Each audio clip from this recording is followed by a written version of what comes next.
guys, and welcome back to 20 Questions with. And today our guest is a racing driver well known for British touring cars and also a driver coach. So please welcome Mike Epps.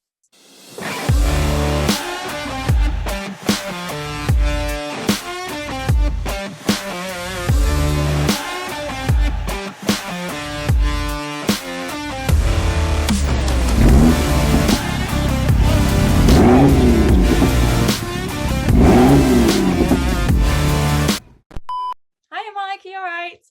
Yeah, not too bad. How are you? Not too bad, thank you. Just eyeing up your simulator in the back there. Yeah, it's actually a new addition. So this was installed a couple of weeks ago. First thing I'm going to say in the video is about my sim. Typically, I've got it in the background. Probably known for sim racing as much as real racing now, because during the first lockdown, I entered a few series and ended up racing on stuff that was broadcast on Sky Sports, on Eurosport, on a bunch of things, because no one had anything to watch on a Saturday or Sunday anymore. Yeah. So they just started throwing all sorts of random sim racing stuff on there. And obviously, initially, it just got a massive audience because people were like, well, next best thing, let's watch this. And I actually ended up racing Formula One drivers, all sorts of different drivers across the globe, and the sort of equal sim racing stars as well at the same time. So as a result, now I have quite a cool sort of setup happening with sim racing. I've kind of glued that into my coaching as well, and I do a lot of remote coaching. And recently, I've got a partnership with a company called FP0 in the United Kingdom. A friend of mine, James Robinson, runs the company, who I actually raced in karts with 14 years ago, something like that. So that's making me feel really old. But yeah, so good setup, really cool sim company. And now I'm kind of doing a little bit of work with him, kind of boosting his exposure and selling sims across the UK and Europe.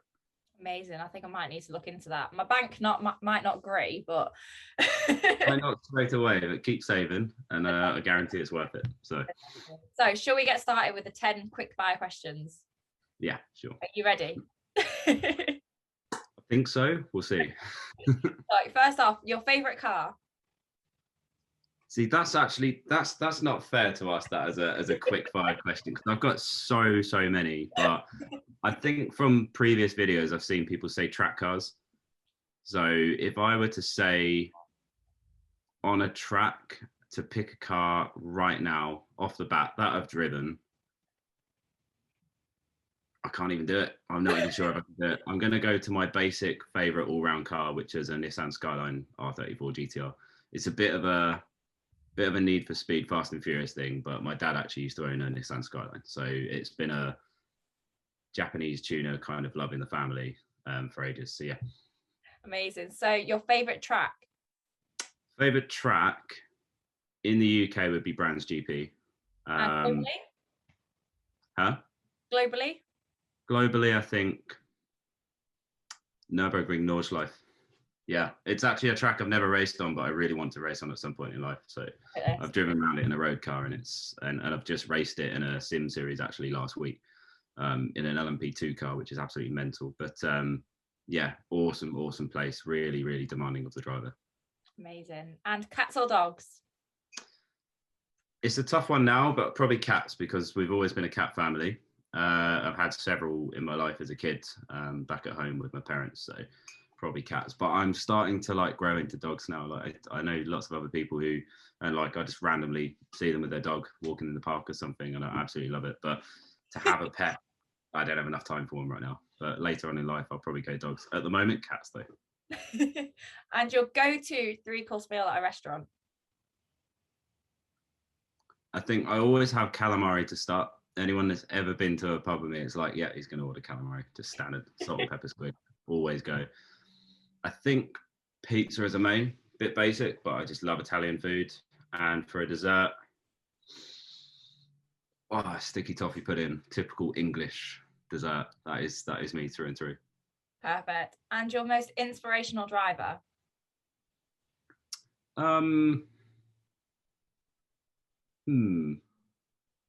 They've all got their ups and downs, haven't they?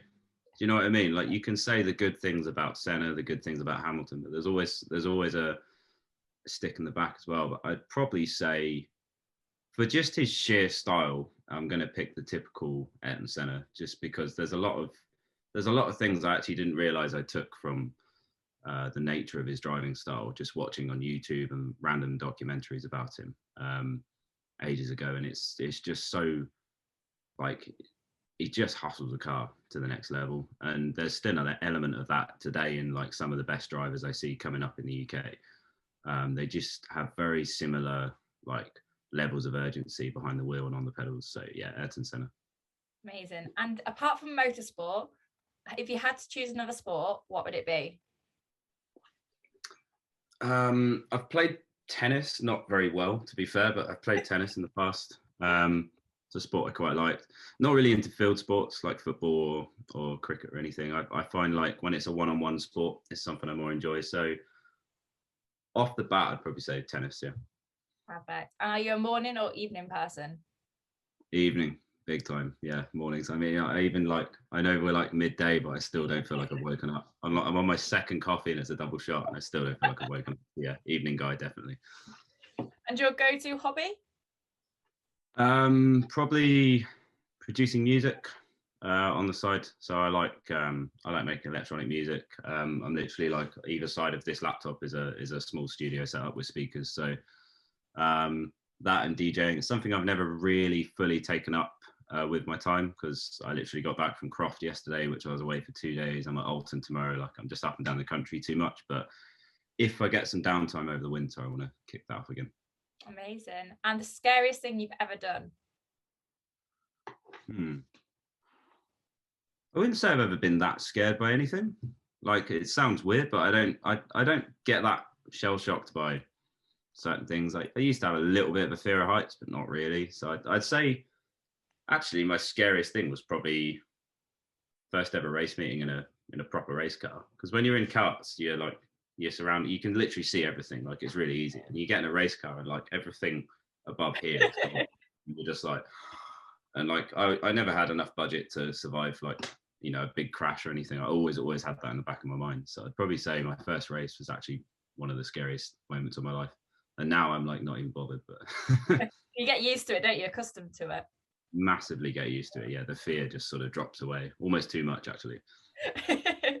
And last but not least, if you had to describe yourself in just one word, what would it be? Sarcastic. a lot of my friends would probably say that. Dry humoured. Yeah, I'd probably say fairly to the point and sarcastic about nature, about life, definitely. Love that. Brilliant. So that's the first 10 done. We're halfway through. Amazing. Here come the longer questions. Here come the longer questions. So, but a little bit easier, I'd say. It's not so on the spot. Yeah, I find on the spot stuff hard because I naturally waffle quite a lot. So I'm happy to say that as well. I hang around with a few people that do the same. Like it's part of coaching is, extending on a very small point, but making much more of it. So when someone says this or this, I'm like, I can't answer that. I need more. It should be better for me. Perfect. So number 11, where did it all begin? How did motorsport start for you? It's a funny one. So I was always into racing games as a kid, like Gran Turismo 1, Gran Turismo 2, all the like more racing orientated games with real racetracks on them. Nowadays compared to that, they look like 2D terrible graphic games, but like that was what I was into, Need for Speed and all sorts of stuff. And I was actually weirdly into trains and train sets as a kid, which some people probably wouldn't be surprised by. Like it's quite a nerdy thing. And I was obsessed with just going fast. So I started doing some pro karting and just, hire karting for fun on birthdays when I was probably 9 or 10, maybe 11, like on holiday. The one thing, like we could go to Mallorca, go to Tenerife or wherever you go as a typical British family. And all I want to do is find the kart track. Yeah. At whatever village. So, and my parents were like, maybe we should, have a look into this. Probably the biggest financial mistake of their lives. But yeah, we ended up in 2005, I want to say. I ended up going to Buckmore Park for a little, as a Christmas present. It was kind of like a karting school thing. Yeah. and we drove these 2-stroke Rotax karts, which are actually like a bit, quite a bit quicker and a bit more punchy than your typical arrive and drive go-kart. And met a few friends that I still know now from that day. Interestingly, one of the guys I used to race with in the little arrive and drive series at Buckmore Park is now known as Super GT on YouTube, which is Steve Brown, and he's part of the Quadrant group now as well with Lando Norris. So it's like quite cool how you can literally know these people from the very like nucleus of when they started getting into this. But yeah, it started there 2005. We bought our own go-kart to race, in an owner-driver thing at Hoddesdon Kart Club, which is Rye House, which is where Hamilton, I think, started most of his karting life as well. And took it from there. And the story is kind of the same old standard story that every racing driver will say. We started in a club series, got good at that, won some awards, and then before you know it, you're racing in the national series, which was Super One at the time, and Stars of Tomorrow, which I think became Formula Kart Stars, and I'm not actually sure what it's called now. I'm not that involved in the karting world anymore, because once you move from karting, you're kind of in this massive world that is, motorsport with cars, and karting doesn't disappear, but it's a different bubble. They're slightly different places to be. But I did 5 or 6 years of karting, moved straight into Formula V in the UK, which is a proper old school 1.3 Beetle engine that's been bored out to like 110 horsepower, weighs like 400 kilos, and raced that, and then Formula Renault, USF 2000 in the States, and so on. Ended up sort of following a single-seater career, and then progressed to tin tops after that. Amazing. So you've had quite a broad different experiences, like say from single-seaters all the way to the touring cars. Yeah, I'd say it's probably my strength now for coaching is that I can kind of adapt myself to anything, because I've driven something like it at some point in my scattered career, shall we say, which has literally been like one pathway. Nope, okay, we'll go over here. Nope, okay, we'll try this. And as a result, I've got front wheel drive, rear wheel drive, single seater, heavy, roofed car with lots of power experience. So it means I can kind of apply any of that to any sort of coaching in any sort of car, which has been really nice now that it's less about racing and more about helping others. It's definitely been good for development as a coach. Incredible. And over your time in motorsport and karting, what different barriers have you experienced, and how did you actually overcome them? I'd say barriers wise, it's the biggest one, and it's going to be what everyone else says as well, is money. It's budget, and it's getting exponentially harder, I'd say, because the budgets I hear now, because I coach drivers in a lot of the series in the TOCA paddock, touring car paddock support series, and those budgets are continuing to go like that. Everything is going up, and it seems to overtake inflation a bit as well. It's like, wow, that is really expensive now. I'm just glad I'm not doing it today. But I guess the barrier is finding a way to fund it. Despite what I've just said, there are ways to fund your racing. I think it just requires an extreme amount of patience, a massive, work ethic, and frankly, good business skills and connections to kind of make those things work. Biggest barrier would be that. The second biggest would probably be your perception of your own skill, like your own ability. You actually need to come down from where you think you are to progress higher than where you are, I think, as a person and as a driver. And when I was just getting into single seaters, I think I had this self-belief that probably came across as more of an ego, which I think I see in so many drivers as well. And I kind of look past it straight away. But it's being able to have humility and say, do you know what? I'm not the best at this, but I'm pretty good. But because I don't think I'm the best at it, I then can probably become the best at it in my field, because I've opened the door to becoming better and better and better through the seasons that I do. So yeah, the two biggest barriers I think you come across are those. And the sooner a driver I work with now gets past that kind of like, I'm not the best, actually. That wasn't the best lap. That wasn't the best race weekend I've ever done. That, there were still many ways I could improve. The quicker they improve and the quicker they become really, really good drivers. Because it's being almost realistic, isn't it? Because you can come out on such a high after a good one, but it's then looking how can you improve. That isn't the best lap out of all the laps done in that car, and it's how you can keep pushing and keep pushing. If you think you're already there, you're never then going to go past that because you don't think you need to. But if you think, hold on, I'm not the best here, I've still got a long way to go, then you've still got that sort of gap to work towards. Yeah, exactly. Like there's a driver I worked with this year who won British Formula 4. It wasn't just me coaching him, me and a guy called Callan O'Keefe, both have sort of coached him throughout the season. And when we first worked with him, he wasn't like way up there or setting crazy times or doing anything crazy impressive, but he changed maybe he didn't change his mindset, but his mindset over the winter certainly developed more to I can be better, I can be better, I can be better. He never really said if or but. He always said, you know, I could do better. And there were times where I'd be looking at his footage going, like, wow, that was a good lap, man. And he would go, yeah, I made a small mistake here and I could have braked later there. And that really is the key to like exponential development as a driver. Like you just have to always be critical of yourself. And yeah, it's the biggest thing I wish I'd done earlier on in my life, definitely.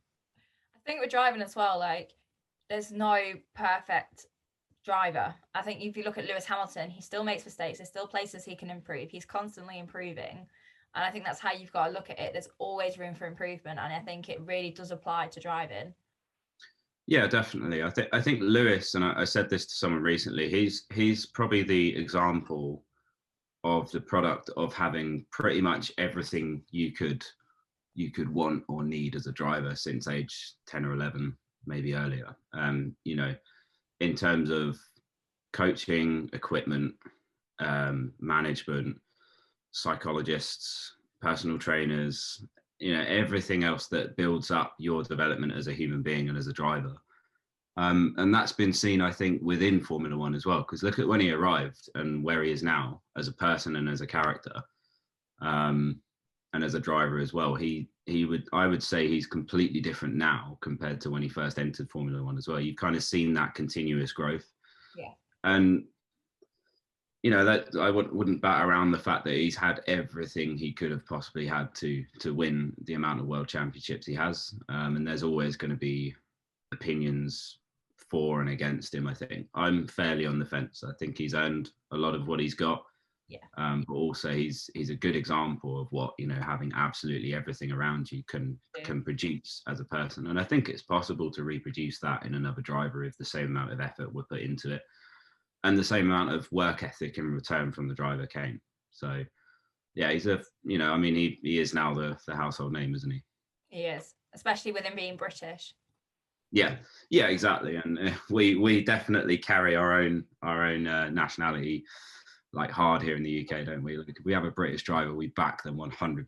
So, Even if you don't like them, you still end up backing them because they're British. Yeah, and to be fair, like some of the stuff he does is awe-inspiring. Like it's really impressive. But I think, you know, it's fair to say there are some more British drivers coming through that are going to probably fill his shoes just as well. So. Okay. Brilliant. So over the past few years, have you seen a change in motorsport and especially towards women in the industry, whether that be drivers or coaches, just in general? I'd definitely say so. I mean, the obvious answer is W Series and Formula Women as well. And I think there's been a shift just in the world in general, like outside of the sport as well. You know, there's this narrative probably that if for the past 30, 40 years, maybe we've been a little bit weighed in the wrong direction in terms of sexism, feminism, in terms of racism, everything really. Like, you know, nowadays it's very much being turned on its head, I think. Sometimes that has a positive effect. Sometimes I don't think it has such a positive effect because there's a lot of viral kind of divide between people, maybe, which has made social media quite a dark place to be in some respects. But at the same time, I think what's behind it is obviously, you know, with good nature, and it's kind of where we're all trying to go. So I know Alice Powell quite well in W Series. Abby Pulling as well was a driver in the race team I coached with this year in Formula 4 for a bit. So I know, you know, several actually people in W Series, and to see the positive effect it's had on their lives and their careers is really nice. I hope that it kind of is equaled with some support for all genders as well. I think in motorsport, I'd really like to see it. As W Series is essentially, I think it's private funded, isn't it? So I hope, I believe so. we'll see how long it goes for. But I hope the lifespan isn't, too short. I hope it finds the kind of funding that it needs to and the support it needs to. And then I hope that grows into, a different mindset towards backing talent in motorsport, hopefully. Definitely amazing. And like you say, W Series has just been a real push for women because it's televised on Channel 4. It's getting a lot of traction actually, and I think especially this year it seems to have really taken off and has had a lot of backing in it. Yeah, I mean they've had the documentary on Channel 4, haven't they? Which is similar to how Netflix have done their Drive to Survive and all that in Formula One. That kind of thing creates characters in the series and definitely boosts exposure massively, because like we all love a series, we all love a Netflix series, we all love something that creates a story and something to watch. It's so easy to binge. So the smartest thing that Formula One did was that. Yeah. And of course, any other championship that has any sort of exposure that might be enough to produce a series like that and create a story. That's what it should definitely do. So W Series is now well known. Like I could probably mention it to someone who is only into Formula One, lightly as a fan. Like they don't really know the sport from the outside. And if I say W Series, they'll go, "Yeah, I've heard of that actually. Like I've seen that somewhere in an article or seen a video about it or something." So it's getting good exposure, and I think overall, provided things are, decisions are made right, it should lead to better things in the sport, I think. Fingers crossed. Definitely. So going back to your racing days, you said you've gone from tin tops all the way to British touring cars, and how did you find the difference between all the different series you did, and which was your favorite? Yeah, I mean, I've done so many different things. It's quite hard to pick, really. I'd probably say in terms of close racing, touring cars was probably the best. But at the same time, I got fed up with being fired off by people all the time. And it wasn't just I don't think it was just a personal thing. It's just in every race, you literally, one race is all good. You're in fighting for a top 10 finish. I wasn't with the most competitive outfit in touring cars, but I certainly had a shot at a few times during each season. And then the next race, you'd be, falling back slightly with a little bit of weight in the car, a little bit of ballast. And then, you get punted into one corner, nerfed wide at another. And then before you know it, you're 18th and you're literally scrapping for the last bits. And then you go 3 wide into a chicane or something like that. And bosh, you're in the barriers. And so the ups and downs of touring cars were difficult to deal with for sure, and character building to say the least. Whereas in single seaters and in other series that are more, one chassis, one specification of car across the whole field, you have more consistent results. So if you have a good result at the start of the season, you're probably going to have an all right year. Like, unless things drastically change for you, you have more consistency. So you don't have to deal with such up and downs.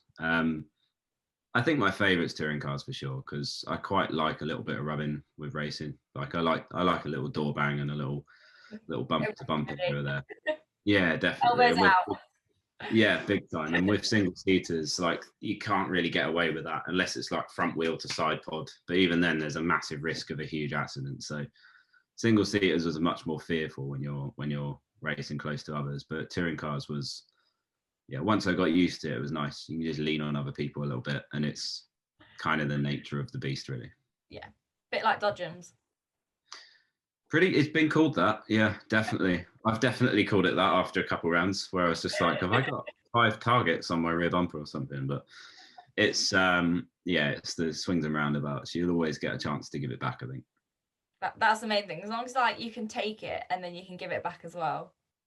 Yeah, exactly. It's something we teach with Ginetta Juniors, because Ginetta Juniors is a very similar series to that. There's a little bit of like mirror to mirror, door to door and all that sort of stuff. So, these kids are 14, 15, 16 years old. So they can get quite spiky in their mentality, shall we say, where they go from 0 to, I'm going to Find that guy off. I'm gonna hit him off. And I'm like, there's a way to do that, mate. You just gotta lean on people. You just gotta, you don't necessarily punch back, but you just hold your own ground. Yeah. And I think, doing that early on in your life certainly helps you if you're going to compete in a little bit more door-to-door racing, like touring cars, world touring cars, or even some of the bigger stuff like DTM. There's still an element of playing chicken with someone else down the straight who's going to back out first. So yeah. And it's when you're both there like, oh, bugger. Been there many times. I can't say it's always come off well, but yeah, probably, yeah. The one who's least afraid to crash is probably most of the time going to win the battle, but as I've seen many times, not always. So amazing. So with all your experience as a racing driver, how do you think that's helped you as a coach to develop future racing drivers? I think like I said earlier in this recording, the sort of broad experience I've got across different series has probably helped me a lot as a coach, and it's made me quite an all-rounder, I think. I don't think I'm the best coach ever. I think I've got a lot to give to a lot of drivers, but I think I still learn things. Like I learned things this year, just in terms of little things that are specific to certain cars or certain series and all sorts of things. But with racecraft, I've got quite a good background of very harsh and very difficult racing. Like a lot of drivers that have done all sorts of stuff will turn up to touring cars and go, flipping out, this is you really have to have eyes in the back of your head all the time. You really you have to have your wits about you. So that experience has probably helped me to coach younger drivers in different scenarios, and how to position your opponents differently and how to get through the pack quickly. And then I've got experience of all sorts of faster race cars and just how to get the best out of a race car and how to go one level above everyone else in a single seater or in anything. I mean, some of my sim racing stuff is probably attributed to that side of my coaching, because I've met some extremely fast drivers in the sim racing world, and actually a lot of the processes they apply to going quick, they transfer like 95% to real life. Yeah. The physics might be different, give or take. Every sim racing platform, there's loads of different games that you can use on the sim now. And they've all got different physics engines and different physics models that different people have built, all based on their perception of reality, I suppose. And the only difference between that and real life is that your tire grips in a slightly different way, or a car transfers weight in a slightly different way. But most of the process you apply to going quick still works. You just have to go, oh, actually, we just don't turn quite as much. You don't slide the tire quite as much as in that simulator, for example. But someone who's really fast in a sim, provided they're fit enough and ready enough for the feeling of G-force and that kind of what's the word, slightly nervous feeling you get entering a corner that you just don't experience on a sim. But there's this feeling of, oh my god, I don't know where the rear of the car is yet. You have to kind of get over that initially when you drive a real car. But yeah, a lot of the sim racing I've done has probably improved my ability to coach in real life as well, because we use data to the nth degree on the sim as well, probably more so than I do in a lot of the real life coaching I do at the moment in the lower down series. So yeah, I've probably gone around about the houses with that question quite a lot, but I'd say all of my experience has really added up to make me quite an all-round coach. And then, there's the other side, there's the psychological side. I've been through all the ups and downs that you can have as a driver, I think. And that's allowed me to be very responsive to others, with when a driver's sort of displaying emotions of fatigue or of, stress towards a certain situation. I know how I felt in that situation in the past, and I know what I needed personally. And I usually, most of the time, when you apply that same thing to them, it's kind of what they needed at the time. So yeah, understanding. Yeah, having an understanding, and also saying to a driver that it's okay. Like I cried before, Yeah. I've been stressed before. I've felt all the same emotions as you. It's completely normal. Having someone else tell you that before you go out really gives you a lot more comfort in what you're doing, because again, it all attributes to that same I'm not the best kind of nature of being, where you're just like, yeah, this is fine, like all of these emotions are normal, all of these feelings are normal. Everything you go through when you come up through it, probably everyone else on the grid is going through, even if they don't show it. And then that gives you a bit more stability in your mentality, and actually you might be able to perform better as a result. Amazing. So this actually leads on quite nicely to the next question. So I know you've mentioned a little bit about sim racing already and how it sort of applies to real life. So what do you think the difference is, changing the question slightly, from your top end simulator where you've got the really heavyweight steering all the way down to your little Curry's 200-pound wheel and pedals? Like, do you think there is still a difference as like a beginner that it could help you, or if that makes sense? Yeah, I get what you're saying. Is like, is there a notable difference between like that end and that end of the market in terms of simulators and how it can affect you, how it can help you, I suppose, as a driver? I would say yes, there is, to a certain degree. I think if you're going to do it seriously, and if you want to use simulation as a preparation for real life, you need to spend a bit on it, if that makes sense. It's a bit like, I don't know, if you're going to go and do a training regime or something at the gym and you want to really make something of it, you'd probably be better off doing some research and having a personal trainer for 6 sessions just to get you in the right place, so that then you do it correctly afterwards, rather than just training blind and doing everything wrong to start with. Similar with sim racing, you probably need to buy something fairly representative and decent that has some strength to it. I would say, a solid chair and a solid set of pedals, so you can actually apply some sort of force to it. Yeah. And something that doesn't move too much.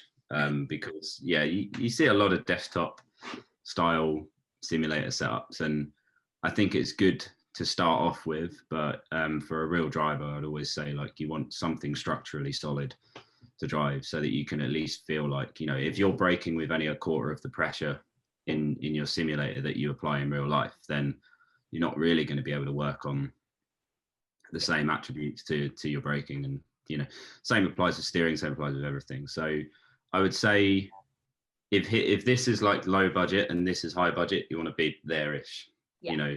If you want to do something sensible, and it does cost a few grand, I'm afraid, to get something really decent, or something that's going to definitely help you to start with. But that said, if you haven't got the budget for that, there's still a benefit from just being able to learn the lines around a racing track. Even using, today's modern racing games, most of them have pretty accurate models of racetracks. So, even if it's just a simple TV screen with a cheap set of wheel and pedals, you can still get somewhere ahead of where you would have been if you hadn't done it in the first place. So yeah, I'd say low to medium budget is where you want to go if you're taking it seriously. I just have visions of someone on a desktop computer going to break in a wheelie chair and the chair just wheeling away. Yeah, so I have a friend, I'm not going to say his name, who has a setup like that, and he puts stops behind the wheels of his desk chair, and if you press the brake too hard, and I've done it around this once, I went flying across the room backwards, and I was like everything's gone, and like it's funny, to be honest. It's really funny. But yeah, you need at least a decent wheel and pedals. So he's actually really, really fast on like iRacing and stuff as well. So it's actually kind of funny, because if he goes faster than me, I'm sat there like, he's literally doing that from a desktop chair. Like, I've got, What is going on?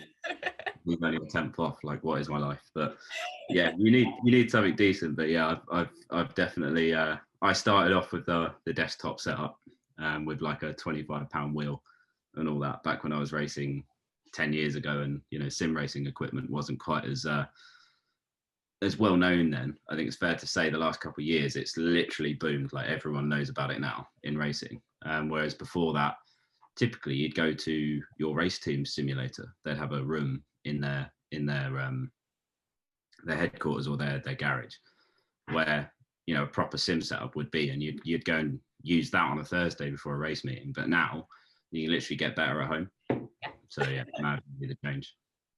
Cool. So, looking back into the past, out of all the different memories you have, which one is your favorite?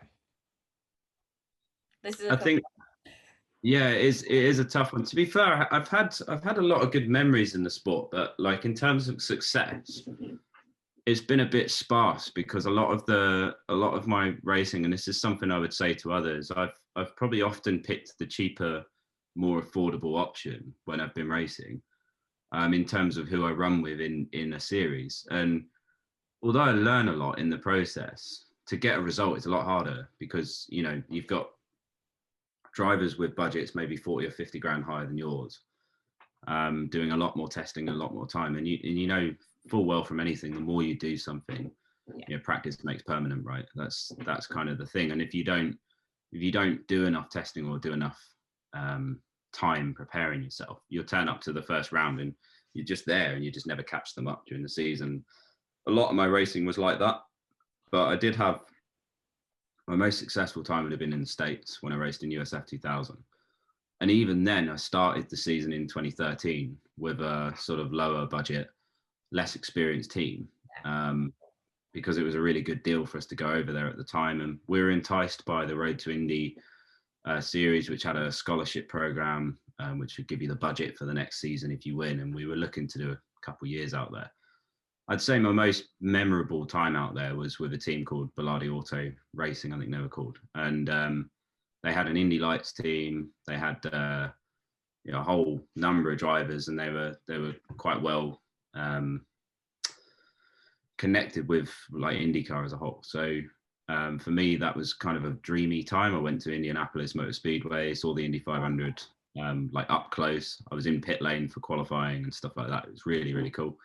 And all of my time out there racing was like really memorable. So those were the highs of my race career in terms of results. And I think in reality, looking back, I was quite results driven. Like, if someone says, what's your favorite track? You'd probably pick the one where you've had the best results at. Like, that's just naturally how drivers tend to be, because like, as much as I enjoy driving Knock Hill, I've never really had a good result there because I only did it in touring cars with, not the best of outfits. So I look at it like, it's a good track, but I've not done well there. So I just can't really say it's my favorite.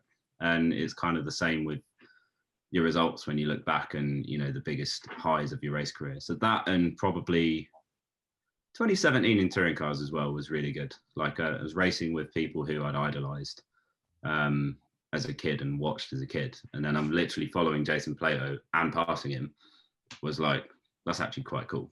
So those are my highs. You're not actually as good as you think you are. Like, I'm beating you. Yeah. Awesome. And now looking into the future, what are your current aspirations now?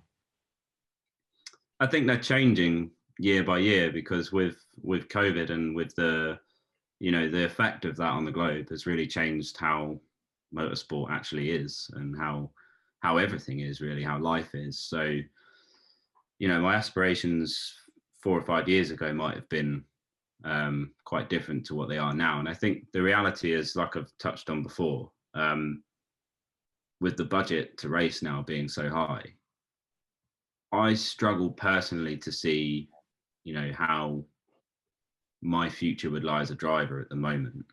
Just because I've, from the inside, I know how much so much of this costs, and it's just like I just can't do that. Like I just, and to raise the money is really difficult. So I think my aspirations at the moment, I'm enjoying coaching, and I'm still working on my long-term aspirations because they're kind of changing. Yeah. But my short term would just to win as much as possible with as many drivers as possible that I work with. That's really what I'm enjoying. I love that moment when it clicks with a new driver and they find like 3 or 4 seconds, and their eyes just light up. They're like, oh wow, I actually get it. I can do this. And they've started the day in a place where the dad was saying to me, oh, we seem to struggle with this, we seem to struggle with that. And I've had probably 3, 4, maybe 5 drivers this year where we've had that moment, and then they've started getting podiums in their series and started getting race wins. And Yeah, I enjoy that, you know. And if I haven't got really the budget or the financial backing, whether that's personal, family, sponsor, or wherever it comes from these days, if I haven't got the budget to do that, then I can enjoy being involved in others that have got the ability to do that. And at the moment, that's pushing me forward. And you know, at the end of the day, the world is now opening up again. We can travel and we can do a lot more. But at the moment, I'm just keeping everything as it is and just working where I'm working in various championships as a coach. You know, I'm running a pretty good living here, really doing that. So I'm quite happy to carry on with that as I am, and just see where the world goes for the next 2 years. Because you know, if you only have to look at the news and look online and look at everything, we still don't really know what the world's going to be like at the end of 2022. So I've got, you know, a fairly good thing going right now. Working with different drivers and a driver coach company called School of Send, and that's going really nicely. We might be flying abroad in January to do a series in Formula 4. So yeah, there's a lot of good stuff on the horizon, I think, as a coach. And I'm also competing in some bigger things on the sim as well, and that world is still growing. You know, I'm probably competing in a 24-hour event in January that has a prize of 50 grand for the winner. So it's a team event, so it's still spread between. It's not like a 50 grand win for me. That'd be amazing, but yeah, there's still, you know, some big aspirations there in the sim racing world. So just carrying on as I do, really. Sounds very exciting, though. There's a lot to come by the sounds of it. Yeah, definitely. And I think, you know, given how difficult the last couple of years have been, I'm just happy to be, you know, surviving and still able to do what I do as a living. I know a lot of people that have lost their jobs and, you know, lost their livelihoods as a result of the pandemic. So I'm just quite happy to be able to carry on and just keep progressing through, you know, my life as I'm going at the moment. So yeah, I'm just working on myself a lot and working on my coaching side of things at the moment, and the sim side, it kind of runs itself as well. So that's where I'm at. Awesome. Now, going into your whole experience as a coach and as a racing driver, what do you think the top 3 tips are for anyone looking to make it as a racer? I think I would probably want to ask questions back first, like where do you want to get in motorsport? But my top 3 tips would be: make sure you're financed for what you're going to do. Don't pick something that's 150 grand. If you've, you know, or people say is 150 grand, you need to be, you know, a leading light in that championship. If you've only got 70 grand and you're going to try and find the rest during the season, I see that as a very high stress, high risk sort of scenario. I would say pick something you can afford to do successfully and do that, because you're better off being known for doing well in what you did than being known for maybe failing in something higher. So it sounds a little bit big fish, small pond, but I would definitely say pick something that you're financed for so that you can focus on doing well at it rather than focusing on surviving the whole time. Secondly, never ever think that you've got there. Like never ever, like every day's a school day. Never ever think you're the top, because if you find yourself thinking, yeah, I'm better than all these, you know, you can have that in your head when you're out there on track as a bit of an ego shield, if you like, where, you know, sometimes you need that kind of mentality to have the confidence to pull off that move to get a race win. But I'd say, you know, at all other times, always be open to learning and open to learning from others, because yeah, there are some stunning drivers out there that literally have no name for themselves, like just because they didn't have the budget or they didn't make it.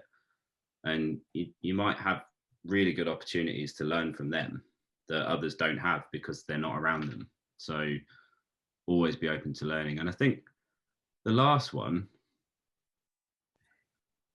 I don't know, those 2 are the main things I've got. I'd probably say it's a more of a modern one. Have a presence. You know, social media is huge these days. You know that this is what you're doing right now. You need to work on being in everyone's heads, I think. It's very important. And, you know, having a big social media profile and having a big online presence is clearly quite valuable on your way up as a racing driver, because it's becoming more and more promoted online. Yeah. And, you know, your online presence is actually becoming more of an asset now as a driver as well, when you look at who's on their way up. So those three things, I'd say, yeah, they're my three top tips. Awesome. The three top tips. Might not be the best ones, but hey, they're mine. So they're good enough, don't worry. So the last question, number 20, for everyone watching out there, what is your best advice for them, for people wanting to make it into this motorsport world? As in, my advice for someone who wants to start racing and get into the sport, like someone who's new. Let's go with that one. Enjoy it, like keep it fun. Yeah, I think if you like, a bit like a watch pot never boils, like that analogy kind of applies a lot to it. If you come into the sport going, oh, I'm going to be the next Formula One driver, you've set the bar pretty high. Like I would say, go into everything with the aspect of enjoying it and getting the best out of it. I think a lot of people around about the low to medium sort of junior formula level of racing, that's when they start to forget to enjoy it. And it's really easy to enjoy it when you first start because there's no pressure, I think. But if just always keep in the back of your mind, am I really enjoying this? Is this worth the huge amount of effort and the huge financial compromise that you have to make to actually compete in the sport? Is this worth it? And always check yourself to make sure you're enjoying it, because I even see people in karting now that are already getting massively frustrated, and I'm like, you're at step 1 of 20. Like, if you're not enjoying it now, you're going to find it really hard in 5 years. So just make sure it's for you. Make sure you enjoy it. Make sure you're always an enthusiast when you do it, and you appreciate. I still watch. I was at Silverstone last week watching GB3 cars go around Maggotts Beckett's, and I still go, that's cool. Like, that's really cool. Like, and it might sound a little bit, I don't know, like a bit bobble hatter, a bit fan, like I'm a bit of a fan, but I think you always have to do that. Like, you should always appreciate, the sheer awe of what the sport is, and it's cars going around tracks at their absolute maximum. Like, that's the enjoyment factor of it. So yeah, just always enjoy what you're doing, and look back on each day you do and think, that was really good fun. That was enjoyable. And if you're not enjoying it, then I'd probably just, have a think about whether it's completely for you, definitely. So it's a hard sport to commit yourself to, and enjoying it's probably one of the key things, I think. Definitely having that smile on your face as you are driving around, coming to a corner, God knows what speed. Yeah, exactly. Like, whenever I get to drive a car, and I still do occasionally, and probably fairly non-competitive situations, but whenever I start the car up and whack it into first and pull away, like, I'm still grinning ear to ear. Like, I still really enjoy it. And that's if I wasn't, I wouldn't be doing it, I don't think. Yeah, exactly. I think as well, a lot of people, you can see in their performance that they're not enjoying it, and it starts to slip sometimes. I think when someone genuinely is enjoying it and loving it, they keep quite a consistent performance. Yeah, I think so. You perform at your best when you're enjoying what you're doing, don't you? Surely. And if you lose that kind of spark to it, then you need to do something to get it back, definitely. And it's the higher up you go, the harder it is to keep that spark going. And I think that's, one of the elements that, allowed some of the drivers that were at the top to make it, for sure. That, and obviously money. let's just make it or break it is just money. It will always come back to finance, I'm afraid. Yeah, it's just one of those things, but it's still an awesome sport, isn't it? So fantastic. So that's all 20. You survived. You made it. I feel like I just about survived. Yeah. Second cup of coffee. Yeah, I probably rambled for about 30 minutes of that, but it's all good. So there's some fantastic information there, and I know not only myself but people watching as well, it'd be really valuable. Cool. It's been a pleasure. I'll be looking for it online and probably cursing myself at every single thing I say. I hate you end up watching yourself like, oh no. Yeah, literally. I think we're all like that, aren't we? Definitely. Well, guys, you guys know the drill. To make my journey your journey, like, follow, subscribe, and I'll see you next time. Bye.